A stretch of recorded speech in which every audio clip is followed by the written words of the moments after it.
गीता के 10वें अध्याय के 8वें श्लोक पर गुरु कृपा से विचार करें। आज का श्लोक है, सबका उत्पादक मैं, मेरे में सब हो रहा, ये जाने मुझे से वे भाव से दृढ़ बुद्धि के। सबका उत्पादक मैं शब्द का प्रयोग भगवान अपने शरीर के लिए नहीं कर रहे, क्योंकि एक शरीर दूसरे शरीर की उत्पत्ति का कारण नहीं हो सकता। दूसरे शब्दों में घट से घट की उत्पत्ति कभी नहीं होती। भगवान ने गीता में कहा है, देह विकारवान शर सो मूल अज्ञान है। तो जब भगवान ने गीता में ये पहले ही कह दिया है कि देह विकारवान शर सो अज्ञान का मूल है, तो ये देह क्या है? बदलने वाली है, विनाशकारी है और अज्ञान मूलक है। तो भला एक बदलने वाली देह, शर देह दूसरे को क्या जन्म दे सकती है? इसी बात को पहले भी बताया कि गुरुदेव ने कहा कि कभी कुम्हार का बनाया घड़ा क्या भले ही छोटे हों प्याले कसूरे, उनको जन्म नहीं दे सकता। एक आकार दूसरे आकार की उत्पत्ति का कारण कभी भी नहीं हो सकता। तो इसलिए भगवान इसमें जो मैं शब्द का प्रयोग कर रहे हैं वो है उनका तत्व रूप। तत्व रूप से भगवान कह रहे हैं, सत्ता रूप से वो इशारा कर रहे हैं कि सत्ता के आश्रित ही प्रतीति होती है। तो वो इसलिए कह रहे हैं, सबका उत्पादक मैं, मेरे से ही सृष्टि की उत्पत्ति है, स्थिति है और लय है। अब किसी भी चीज के निर्माण के लिए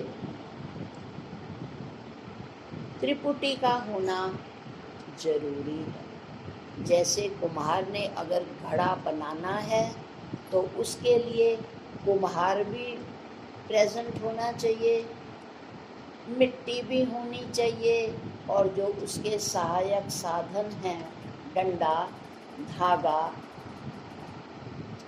ये भी होने चाहिए। चाक भी हो, डंडा भी हो, धागा भी हो, कुम्हार भी हो और उपादान कारण मिट्टी हो। तो ये जब तीन चीज़ें मौजूद होती हैं तब ही निर्माण कार्य होता है। उत्पादन क्या है? उपादान कारण है मिट्टी, निमित्त कारण है कुम्हार, और जो चाक है, डंडा है, डोरी है जिससे वो बर्तन को काटता है, चाक पर बर्तन रखता है, डंडे से उस चाक को चलाता है और जब बर्तन तैयार हो जाता है तो वह धागे से उसको काट देता है। बाहर तो किसी भी कार्य के निर्माण के लिए त्रिपुटी चाहिए, परंतु कितने कमाल की बात है, भगवान कह रहे हैं, मैं इस सृष्टि का अभिन्न निमित्त उपादान कारण हूँ। ध्यान से सुनिए। वेदांत में यही कहा जाता है कि इस सृष्टि को बनाने वाला प्रभु इस सृष्टि का उपादान कारण भी है, उसका निमित्त कारण भी है और उसका समवाय कारण भी है। हम कहेंगे कैसे? तभी तो कहा गया कि करता तुम्ही, भरता तुम्ही, हरता तुम्ही हो सृष्टि के। गीता में भी भगवान ने कहा कर्ता ब्रह्म, क्रिया ब्रह्म, ब्रह्म हवि अग्नि ब्रह्म है, ब्रह्म ही कर्म है, उसका फल ब्रह्म है। यानी करने वाला भी, कर्ता भी ब्रह्म ही है तत्व। जो क्रिया हो रही है कर्ता के द्वारा वो भी ब्रह्म ही है, कर्म भी ब्रह्म है, कर्ता भी ब्रह्म है, क्रिया भी वही है और उसका फल भी वही है। यानी एक सत्ता कई रूपों में अपने को अभिव्यक्त कर रही है। जैसे एक बिजली के सहारे से कूलर, फ्रिज, पंखे सब चल रहे हैं, तो इसी तरह वो कह रहे हैं कि सृष्टि का मैं अभिन्न निमित्त उपादान कारण हूँ। मुझसे ही सृष्टि की उत्पत्ति होती है और मुझ में ही सृष्टि का लय होता है। हम कहेंगे ऐसे कैसे? तो एक उदाहरण से इसको समझेंगे कि मकड़ी है, स्वयं मकड़ी अपने मुंह से जाला निकालती है, फिर उसमें बुनने की क्रिया करती है। कभी अगर होता तो ऊंचाई पर ही है, पर कभी मकड़ी का जाला देखो तो उसमें बहुत सुंदर पतली पतली धागे सी जालियां होती हैं और वो गोलाई में बुना होता है। मकड़ी उसमें रहती है और वो समझदार मकड़ी थोड़े समय बाद उस जाले को स्वयं में ही लय कर लेती है। यदि ऐसे उदाहरण ना होते तो हमें वेदांत समझ आने वाला नहीं था। जैसे रज्जु में सर्प है, ये संसार स्वप्नवत मिथ्या है।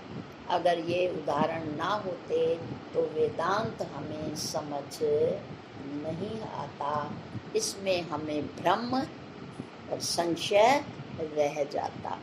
तो इसलिए ये उदाहरण भी भगवान ने सृष्टि में दिए हैं कि जैसे मेरे द्वारा बनाई गई एक जीव मकड़ी है, वो स्वयं से ही बाहर तार निकालती है, स्वयं ही बुनती है और स्वयं ही उसको अंत में अपने में निगल जाती है। तो कहते हैं व्यवहारिकता के लिए, सुविधा के लिए हमें दिखता है कि इस सृष्टि के निर्माण करता ब्रह्मा हैं, पालन करता विष्णु हैं और लय करने वाले शिव हैं, परंतु वो तीन हमें दिखाई अवश्य देते हैं पर तीनों एक हैं। कभी हमने शिवलिंग की तरफ ध्यान दिया होगा, शिवलिंग एक ही है पर उसमें तीन लाइनें जो पड़ी हुई रेखाएं होती हैं वो इसी बात का संकेत है कि एक लाइन है ब्रह्मा जी की, दूसरी लाइन है विष्णु की प्रतीक और तीसरी है शिव। पर तीनों लाइनें किस पर हैं? उस शिव लिंग पर। यानी तीनों कहने को, व्यवहार को सुविधाजनक बनाने के लिए तीन नाम दे दिए हैं, पर वास्तव में शिव तत्व एक ही है। तभी मैत्री शरण गुप्त ने भी कहा करता तुम्हें भरता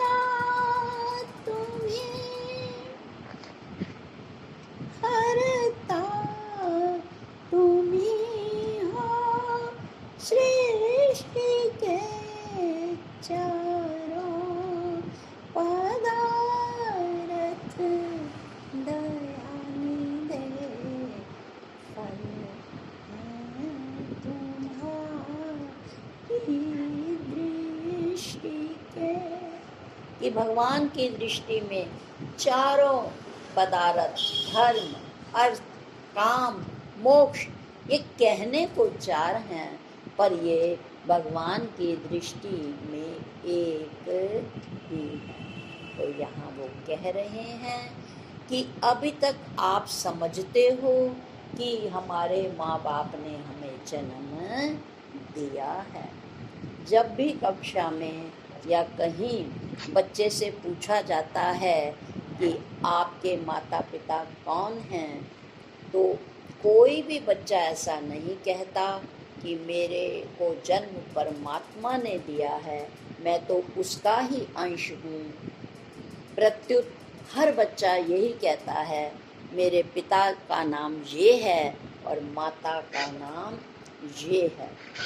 जरा लौट आइए अपने स्कूल के दिनों में, जब हम फॉर्म भरते थे, इंटर या हाई स्कूल का हमने भरा, उसमें पहले लिखा होता है आत्मज, उसके आगे पिता का नाम लिखा होता है श्री रामचंद्र, लिखा होता ना, आगे लिखा होता है आत्मज, बाद में उसके सामने लिखा होता है कृष्ण राय, रामचंद्र आदि आदि।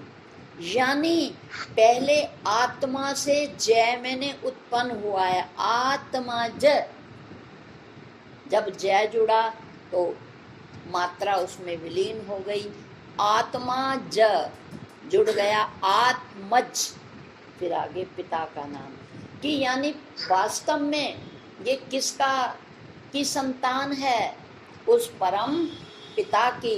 पर निमित्त कौन बना, एक शरीर बना, पर वास्तव में आत्मा से ही ये पैदा हुआ है। भगवान हमें ये क्यों समझा रहे हैं? एक तो हमारी दृष्टि में एकत्व लाने के लिए कि आप जिस तरह एक माता पिता की औलाद आपस में रहती है, मिलजुल कर कार्य में उनकी साधक सहायक होती है, हमें भी यही मानकर चलना चाहिए कि जब हम एक पिता की संतान हैं तो हमें राग द्वेष विरोध नहीं होना चाहिए।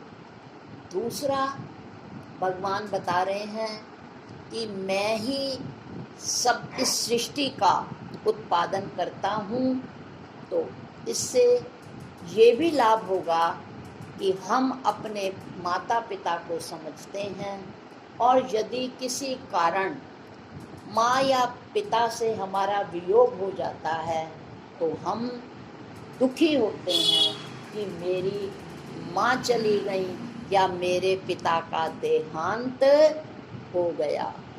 पर जो वेदांत का साधक आत्मज्ञ होता है, वो जानता है कि शरीर चला गया कहने को, परंतु जो वो आत्म सत्ता है, उन्होंने कहा आकाश सर्वव्यापी ज्यों, असीम है भीगता नहीं, ऐसे ही आत्मा सर्वत्र रहे हिले नहीं।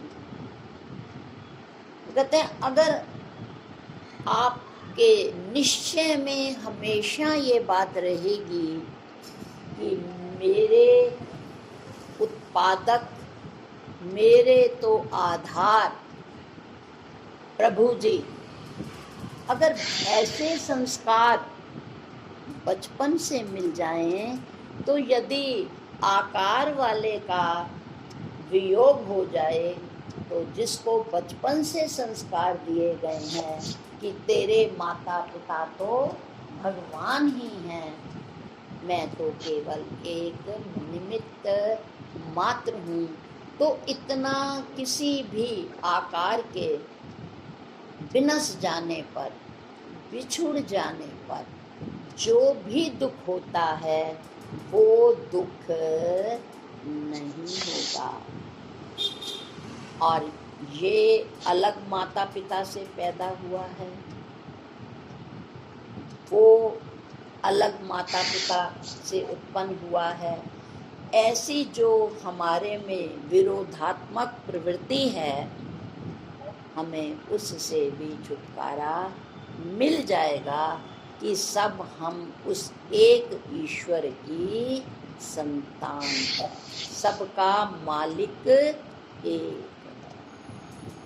तो वो कह रहे हैं, इस दृढ़ भाव से ऐसा जानकर, कैसा जानकर, जैसा बताया है कि सबका उत्पादक मैं, मेरे से सब हो रहा है, मैं ही सबों के हिये में बसा, यंत्राकार फिराता हूँ भूतों को निज शक्ति से, उसकी शरण में जाना पारत तू सर्व भाव से।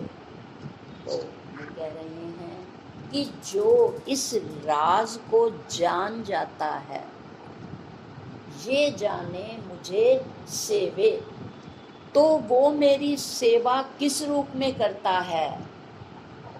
सर्वत्र व्यापी कूटस्थ, कि सब में तो मैं हूँ, किसे नाल राग मेरा, किसे नाल द्वेष नहीं, आत्मा आनंद मेरा, कोई भी कलेश नहीं। तब फिर उसे कोई कलेश नहीं होगा। ऐसा जानकर जो मेरे प्रति दृष्टि ऐसी बनाएगा। और क्या कह रहे हैं? ऐसा जानकर सेवे, भाव से दृढ़ बुद्धि के। अब भाव, भाव मैंने भावना, पर बहुत बार, अनेकानेक बार इस विषय पर हम विचार कर चुके हैं कि जाकी रही भावना जैसी, प्रभु मूरत देखी तिन तैसी, भावे च उपलब्धे च। जैसा भाव बनाएंगे वैसी क्रिया होगी। जैसे हम सब्जी वाले से सब्जी लेते हैं तो उसके पास कुछ 2-3 तरह के, मान लीजिए टमाटर हैं, कुछ कच्चे हैं, कुछ कच्चे और पक्के ठीक हैं और कुछ गले हुए हैं। तो जैसा हम उससे भाव तय करेंगे, हमें अगर हम कहेंगे कि ये हमें 20 रुपए किलो दे दो, तो कहेगा ये वाले तो मैं नहीं दूंगा, ये वाले मैं 20 रुपए में दे सकता हूँ, है ना। तो जैसे हमारी पूंजी होगी और जिस का हम जैसा भाव बनाएंगे वो हमें वही वस्तु देगा। उसके पास 3 तरह के टमाटर हैं, कुछ गले, कुछ अच्छे बीज के और कुछ कच्चे। तो कहेगा कि जो आप कह रहे हो 20 रुपए किलो, ये वाले 20 रुपए नहीं मिलेंगे, इधर वाले आप ले सकते हो।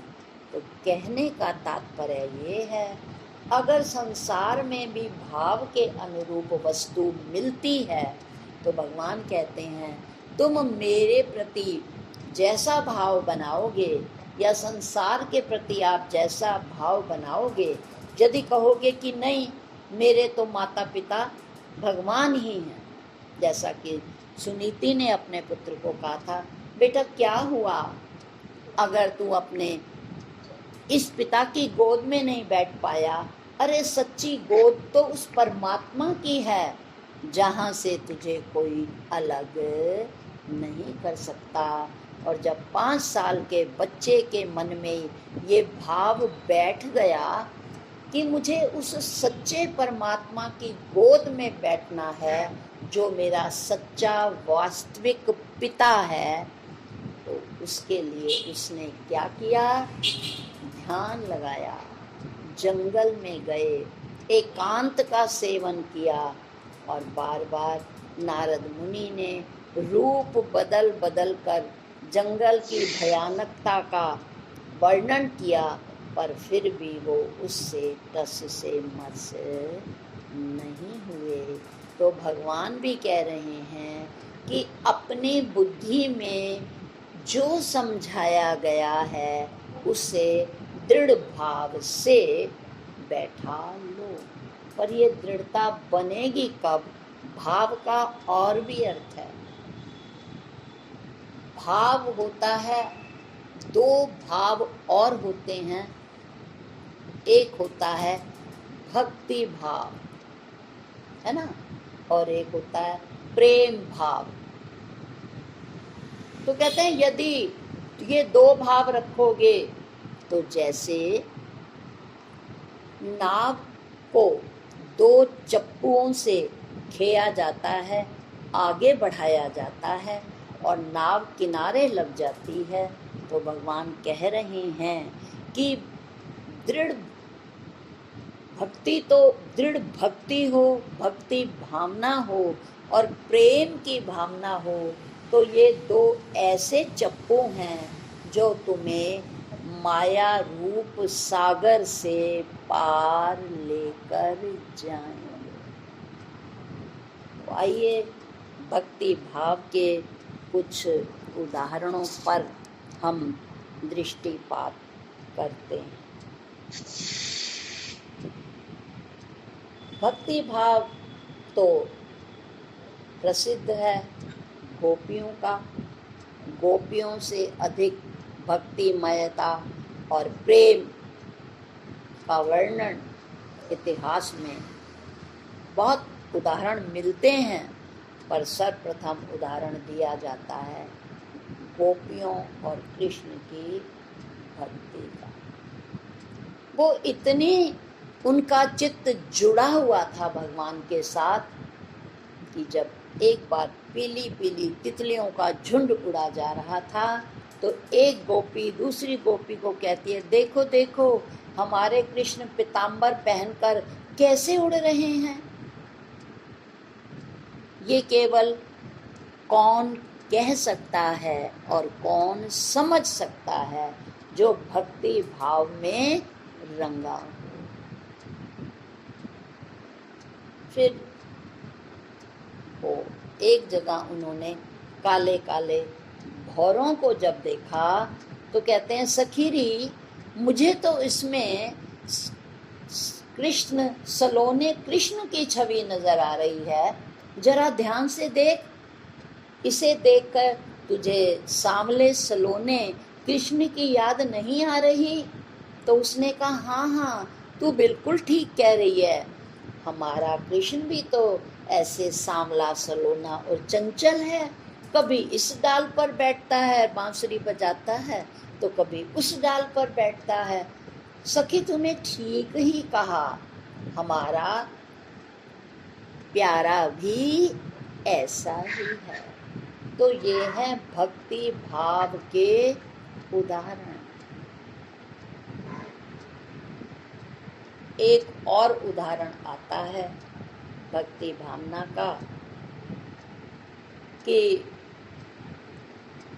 वृंदावन से जब गोकुल से जब भगवान प्रस्थान कर रहे थे तो गोपियां तो कुछ मूड सी हो गईं और किसी भी तरह का भाव अभिव्यक्त किए बगैर वो जड़ता और मूर्ता से बस भगवान कृष्ण को ही निहार रही हैं।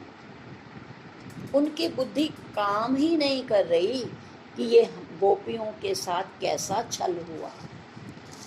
कुछ वहाँ भक्त भी थे, वो रोए चले जा रहे हैं। उनके रुदन को देख करके भगवान भी रोने लगे। तो उस भीड़ में बहुत से लोग सम्मिलित थे जहाँ प्रेममयी गोपिकाएं थीं, प्रेम रस में डूबी राधा भी खड़ी थी, कुछ भक्त भी थे और कुछ सामान्य लोग भी थे। उनमें से एक ने कहा, ये भक्त तो रो रहे हैं, आप तो भगवान हो, आप क्यों रो रहे हो?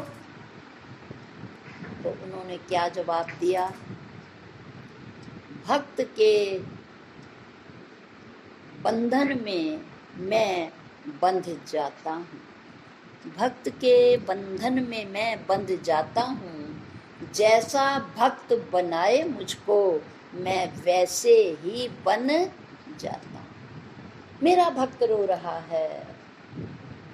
तो यदि मैं संसार को घुमाता हूँ, यंत्राकार फिराता हूँ भूतों को निज शक्ति से, तो केवल एक भक्त में ही शक्ति है जो मेरे को घुमा सकता है। भाव का भूखा हूँ मैं और भाव ही एक सार है। ये जो भक्ति भाव है यही सार है जीवन का। तो भगवान कहते हैं कि यदि तुम मुझे प्राप्त करना चाहते हो तो क्या करना होगा? भक्ति की भावना में डूबना होगा। जो भी हमारा इष्ट है, गुरु अगर हमारे इष्ट हैं, तो कहीं भी कुछ देखो तो याद आ जाए वो भजन था ना कि गली दे विच कौन लंघिया, कौन लंघिया गली दे विचों कौन लंघिया। लोग जा रहे थे तो उनको देखकर कहते हैं, इथों रोज ही जहान पया लंघदा, ओदा लंघना ही होर किसे ढंग दा। प्रीतम प्यारे ते पै गया मैनू शक नी, गली दे विचों कौन लंघिया, कौन लंघिया गली दे विचों कौन लंघिया।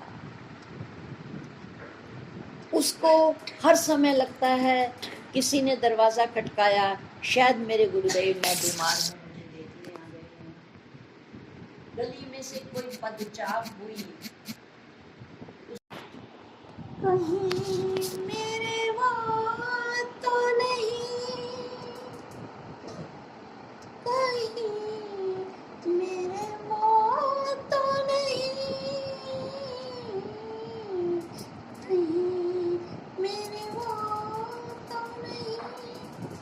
तो वहाँ यहाँ भी वहाँ भी कहाँ भी अगर देखता है, अगर सुनता है, अगर बोलता है, तो वो सब कुछ अपने भगवान के लिए।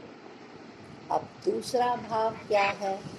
प्रेम का भाव, जिसे हर पंथ, संत और ग्रंथ ने स्वीकार किया है कि बिना प्रेम के जग सूना सूना। चाहे वो परिवार में हो, चाहे समाज में हो, चाहे किसी कार्य स्थल पर हो, यदि प्रेम हो और प्रेम दिया जाए तो वहाँ के वातावरण के जो परमाणु होते हैं वो कुछ अलग ही होते हैं।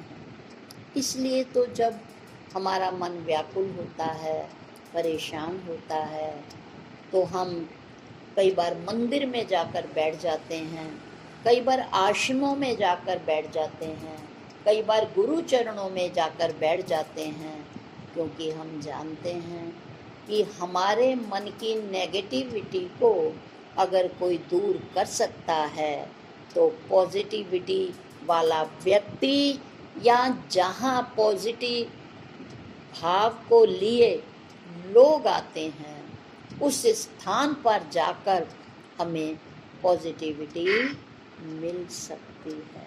तो ये पॉजिटिविटी प्रेम से, एकता से, सद्भावना से ही पैदा होती है।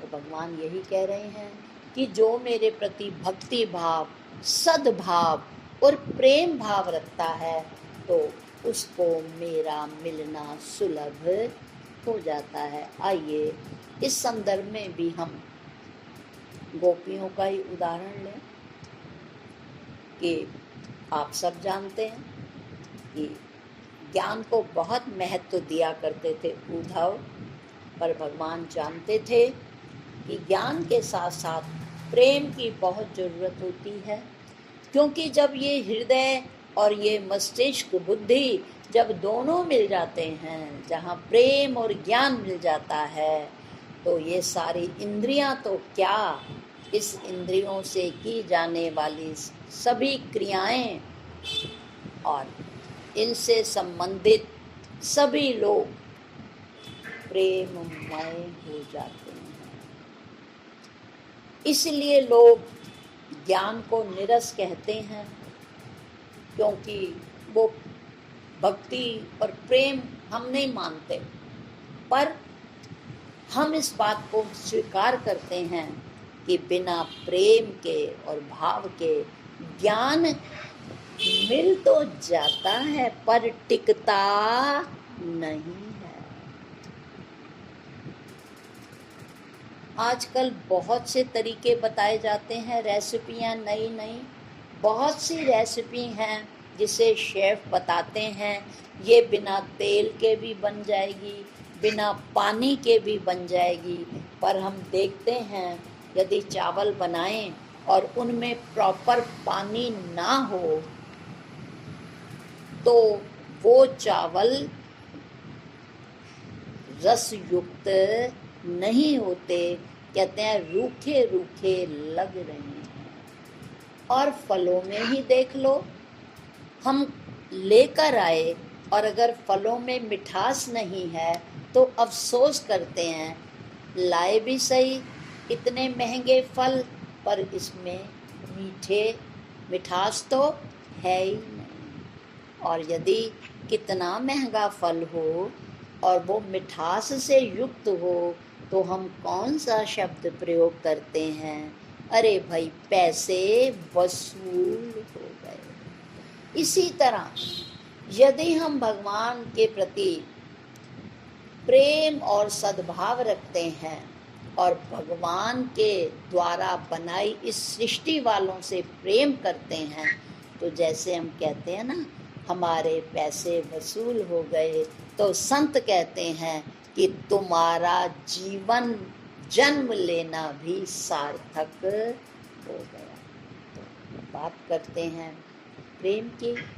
उद्धव ने ज्ञान लिया पर संत और भगवंत अपने भक्त और अपने शिष्य को कभी अधूरा नहीं रहने देना चाहते। तो उन्होंने कहा कि मैं इसको प्रैक्टिकल शिक्षा देना चाहता हूँ। इसके लिए उन्हें गोपियों के पास भेजा। उन्होंने थोड़ा सा उन्हें अपना सा रूप देकर, अपनी सी ड्रेस देकर भेजा था कि मेरी गोपियाँ पहचान पाती भी हैं कि नहीं। रथ पहुंचा गलियों में गोकुल की। दूर से तो उन्हें लगा कि वही पगड़ी, वही दुपट्टा, वही हार, हाहाकार मच गया। लगता है कृष्ण को दया आ गई और वो वापस लौट आ रहे हैं। हर्षित हो गए और जब वो निकट आए उन्होंने देखा तो वो मायूस हो गए। उनके मुंह से कोई भी शब्द नहीं निकला। तो उन्होंने कहा ऐसा क्या है, क्या तुम प्रेम से मेरा स्वागत नहीं करोगी? तो गोपियों ने कहा हमने तो अपना सारा प्रेम कृष्ण को दे दिया है, हमारे पास किसी के लिए प्रेम बचा ही नहीं। उनके जाने के बाद तो हम स्वयं रूखी सूखी सी हो गई हैं, क्योंकि परम प्रेमास्पद हमारा प्यारा हमें छोड़कर चला गया है। तो उन्होंने फिर ज्ञान देना शुरू किया। वो कहाँ गए हैं? भगवान तो सर्वत्र हैं। तुम ऐसा क्यों सोच रही हो भगवान चले गए हैं? भगवान ने तो कहा है मैं सर्वत्र हूँ। देखने वाली आंख चाहिए। बहुत सा उपदेश दिया कि साकार से जहाँ जरूरी है वहाँ निराकार भी जरूरी है। तो वो ज्ञान देने लगे। तब उन्होंने कहा कि हमारे पास तो एक मन ही था जो ध्यान से आपकी बात सुने, पर एक मन था वो गयो कृष्ण संग। हमारा मन तो कृष्ण ले गए, अब हम किस मन से? उन्होंने कहा ना ध्यान से मन लगाकर मेरी बातें तो सुनो। उन्होंने कहा मन हमारे पास है ही नहीं। एक मन था हमारे पास वो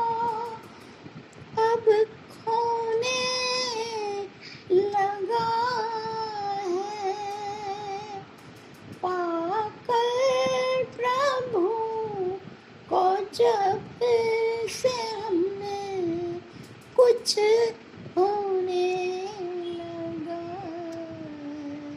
हमारा मन तो रात दिन दुआ मांगता है उनकी कुशलता के लिए, हमारा मन रहा ही नहीं तो हम आपकी बात कैसे सुन सकते हैं।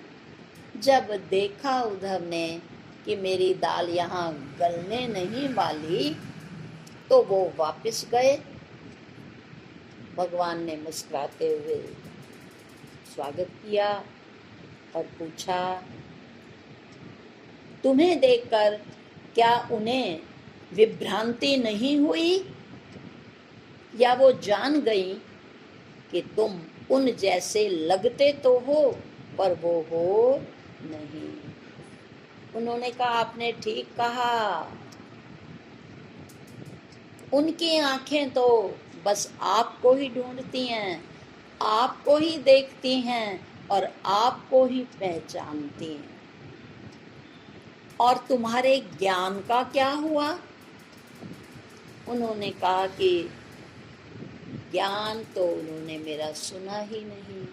वो कहते हैं, एक जो हमारा मन था जिसने ध्यान से आपकी बात सुननी थी वो तो गयो कृष्ण संग, वो तो कृष्ण ले गए। अब हम तुम्हारी बातों को कहाँ से सुने? तो उन्होंने कहा, आओ मैं तुम्हें एक और राज की बात बताता हूँ। ना मैं केवल ज्ञान की पुष्टि करता हूँ ना प्रेम की, मैं कहता हूँ अपने हृदय में पहले प्रेम का दिया जलाओ। जैसे प्रेम का कोई दीप, जैसे अग्नि है,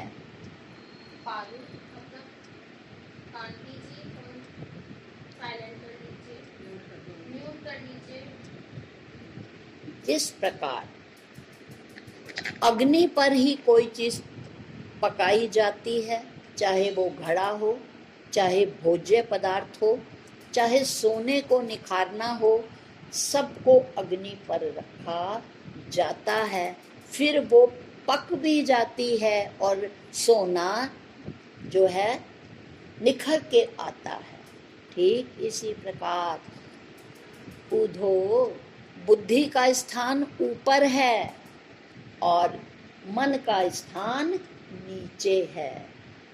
तो पहला स्टेप है मन में प्रेम का दिया जलाओ। जब मन में प्रेम का दिया जलेगा ना, तो जिस तरह अग्नि पर ही सब चीज पकती है, स्वादिष्ट होती है, निखर कर आती है। कपड़े जब हम देखते हैं बरसात में छाया में डालते हैं तो वो निखरते नहीं हैं, और जैसे ही सूर्य की अग्नि तपन में हम उन कपड़ों को डालते हैं तो कपड़ों का रंग निखर कर आता है। इसी तरह हे उद्धव, पहले अपने हृदय में प्रेम का दिया जलाओ। उस प्रेम के दीपक की लौ में बुद्धि पर में रखा ज्ञान परिपक्व होगा। पतीले में रखी सब्जी तभी पकती है जब उसे अग्नि पर रखा जाता है। पहले हम आग जलाते हैं, फिर उस पर पकने के लिए पतीला रखा जाता है। इसलिए उद्धव, पहले अपने हृदय में प्रेम का दिया जलाओ, और प्रेम के दिए की लौ में जो तुम्हें ज्ञान दिया गया है वो ज्ञान तब ही परिपक्व हो सकेगा। उस ज्ञान में तब ही निखार आएगा। तो आज का भगवान का हमारे लिए यही संदेश है कि प्रेम कर ले सतगुर से आज के जीवन रंगीन हो। मन इत न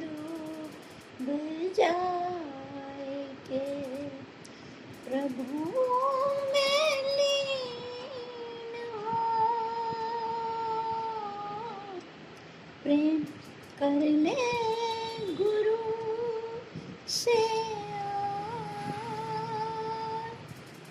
इसलिए जब तक हमारा अपने इष्ट के प्रति, गुरु के प्रति, प्रभु के प्रति कि बिना भक्ति और बिना प्रेम के ये बुद्धि का ज्ञान दृढ़ नहीं होने वाला, जब तक ये बातें हमें समझ नहीं आएंगी कि हम हृदय में भक्ति भाव और इष्ट के प्रति प्रेम रखेंगे, तो जो हमारी बुद्धि का ज्ञान है वो तभी दृढ़ हो पाएगा, वरना वो अध कचरा ज्ञान कभी तो काम आ जाएगा और कभी काम नहीं आएगा। जिस तरह बच्चे जब कोई चित्र बनाते हैं तो उस चित्र में पक्के रंग हो सकें उसमें कुछ ना कुछ मिलाते हैं। धोबी भी जब कोई कपड़ा रंगता है तो ये रंग पक्का हो, उसमें नमक या कोई अन्य ऐसा पदार्थ मिलाता है कि रंग उतरे ना। ठीक इसी तरह वो कहते हैं बुद्धि के ज्ञान में दृढ़ता तभी आएगी जब प्रेम का दीपक जलाएंगे और अपनी भक्ति भावना को प्रबल बनाएंगे। आज का यही संदेश देते हुए 2 पंक्तियों के साथ अपनी बात समाप्त करूंगी। सबसे ऊंची प्रेम सगाई, प्रेम करो रे भाई, प्रेम के वश अर्जुन रथ का छोड़ दीनी ठकुराई,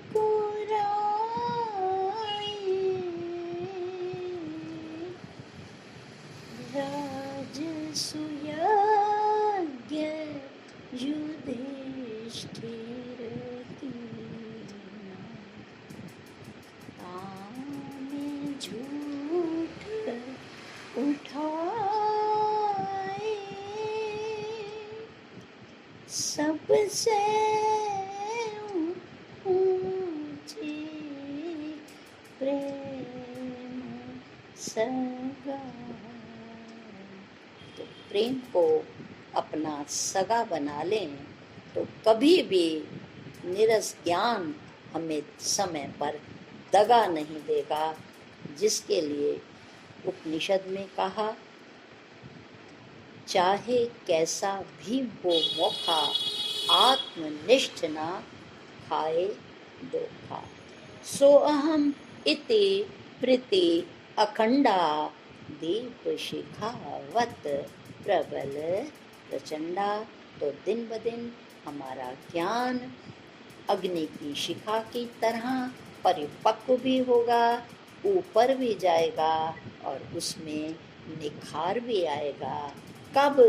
जब हम प्रेम को हम सगा मित्र बनाएंगे। ओम शांति शांति।